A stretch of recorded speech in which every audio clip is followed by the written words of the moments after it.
Alright, this is a chapter 5, but before we get to chapter 5, I'd like to bridge chapter 4 to chapter 5 just for a moment.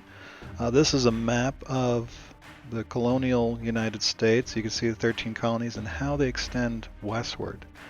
There were a few things about the French Indian War I don't think we were able to cover as well as I would like.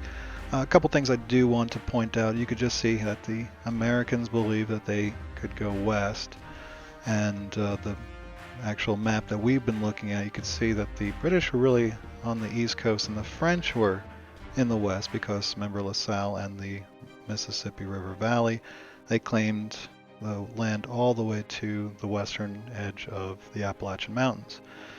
Well, the Americans believed that they could go in here to the Ohio Valley, and the French did not like them going in there, and so, it's a lot more complicated than I'm making it sound, but, the French and the British started fighting. Well, after the war, needless to say, it didn't go well for the French. The British did win, and as you can see that the British took over all of the land in Canada and east of the Mississippi, including Florida, which was owned by the Spanish. As compensation, the Spanish were able to get the Louisiana Territory for the loss of Florida. However, you can see that the British are now in total control of this area here. Now, one thing that we should remember is that even though the French are gone, the Indians still remain, and the Indians fought against the British and the colonists, and neither side is willing to forget that very quickly. The British don't handle the Indians quite as well as the French do. There's a question of gifts and just cultural differences between the British and the French, and the Indians did not appreciate the difference in cultures, and they started fighting against the British. This is something that's not covered in the book, but it does lead to a decision that we are going to start with in chapter 5. Because of these uprisings by the Indians against the British and the continued fighting, the king decides, well, why don't we just let the Indians live in peace over here, and we'll keep the colonists over here. And that way, things can settle down, and, we won't get on each other's nerves, and we'll approve certain people that are good with dealing with the Indians to go over to this area here and trade with them. Well, this is supposed to be a temporary measure, and it continues to go on and on and on. So the colonists get more upset about this as time goes on because people, the king's people are coming over here and getting rich, and the colonists are not. Not to mention they're not getting their hands on this beautiful farmland here in the Ohio River Valley. So that leads us to our first thing here in chapter 5, and that is the Proclamation of 1763 right here. Now, proclamation is our first word here that we should put in our vocabulary page.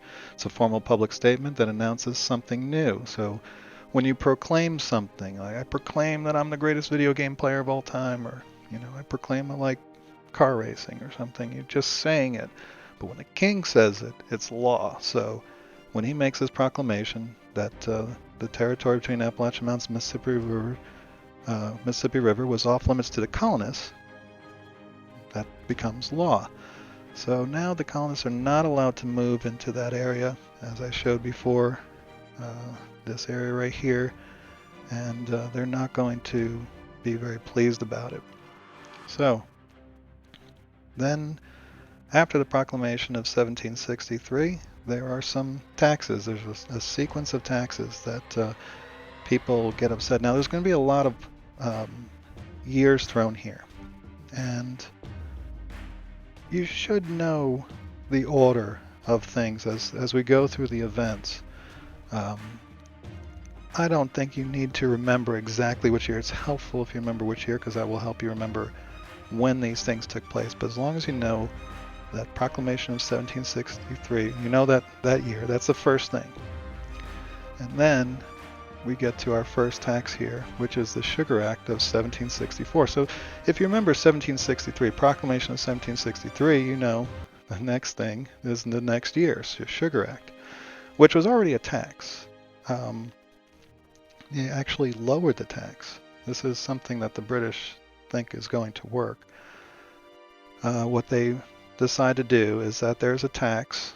The Americans aren't following it. They're smuggling. You can see right here, smugglers.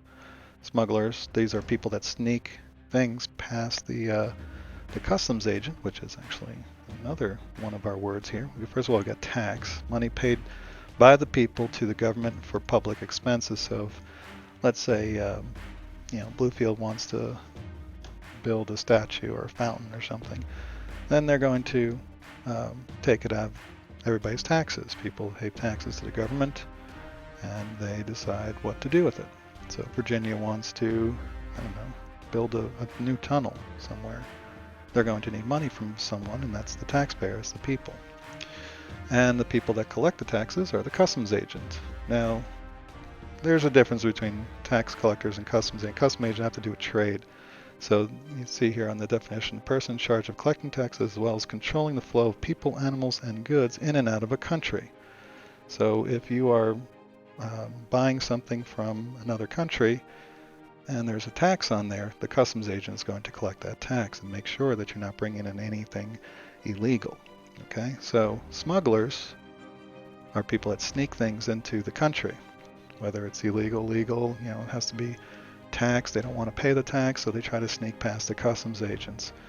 And so what the British decided to do in 1764 is that they're going to enforce this tax. They're going to make sure they put in more customs agents. They're going to make sure that people obey the law. They're going to lower the tax to, make people think, well, it's not so bad of a tax after all. I'll just pay it and not go through the trouble. But this is going to make Americans upset for several reasons. First of all, the smugglers, the people that are rich, are going to get upset, and they're usually the loudest. So they're not going to be able to make as much money as they normally do. And then secondly, if you have to pay the tax, then you have to pass that expense on to consumers. So the prices go up, which means people are going to pay higher at the stores, so they're not going to be happy. And then finally, people are going to be reminded that the British have set this tax to without the consent of the Americans. The Americans didn't have a say in this. This is where we get taxation without representation. We want to be able to have a say in these taxes. And, before I forget, the reason is because of this war. The British were almost broke because they had to pay for the French and Indian War. So they decided, hey, we need to raise taxes here. And this is a real issue for the British, and they feel, well, you know what, we fought this war for America, shouldn't the Americans pay for a little bit of it? Isn't that fair? So they didn't see a problem with it, but the Americans did. Well, the next year, 1765, we get another tax. It's called the Stamp Act. This is something where you had to pay or a stamp to put on something to sell, and if you didn't have a stamp on a newspaper, a book, things that were supposed to be taxed, playing cards, then that is illegal goods. You didn't pay your taxes, and so that's illegal. You're going to get in trouble for that. So that made people upset, especially when you talk about newspapers. People that are, the media, they're the loudest people. Books, very smart, literary people that are very good with words, and if you get them upset, they're going to start writing newspapers and books about how bad you are. And of course, playing cards, you got people, sailors, the rowdy people in bars and so forth. They're going to be upset because you're making them pay more for their playing cards. So you're upsetting the wrong people here. Okay? So the colonists started protesting, and the British actually relent on this. They take it back, and everybody's happy. Hey, look, British king listens. Parliament listens. The other governments in France and Spain, they wouldn't listen to us. But Britain does, and that's why this is the greatest empire in the world. Well, then Britain comes back in 1767, and they start putting in taxes, and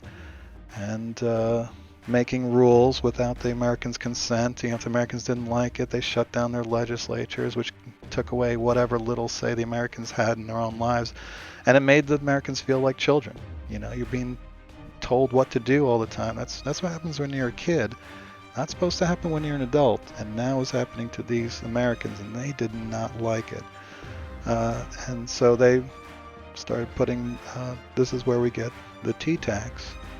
That again, they lower the tax thinking, hey, they're going to accept it. You can pay less for your tea. That's not the point. The point is we don't like what you're doing with these laws. You can't just go around telling us what to do, even if it's going to be better temporarily. The long term, we understand that we're going to be subjects, not citizens. All right, so this list right here, 5 reasons the colonists were angry. Make sure this is prominent in your notes. We've got the Proclamation of 1763, which restricted Western movement, can't go into the Ohio Valley. Colonists imposed endless British taxes, kept taxing, and the reason why they kept taxing was because of the French and Indian War. They didn't have representation in Parliament, meaning that the colonists had no say in making policy. If they're going to tell us what to do, we need to have some sort of representation there, somebody that's speaking for the Americans, and that was not happening. And Parliament is, as we know from Chapter 4, is the governing body in Britain. So some colonists began to resent the power of colonial governors. Remember we talked about in Chapter 4, governors were very powerful. Really, there was no check on their power. And they were always loyal to the king rather than the colonists. Well, not all. I shouldn't say always, but the nature of the business made it so that the king would pick somebody that would be loyal to him, and he got to choose. And then Great Britain wanted strict control on colonial legislatures. If the legislatures went against what the British said, then they would shut it down, and that would make things 10 times worse. So that's it for today. That is the introduction, and when we get into taxes, know what a tax is, customs agent, and then these 5 things right here, really get to know them. Okay? Definitely going to be on the test.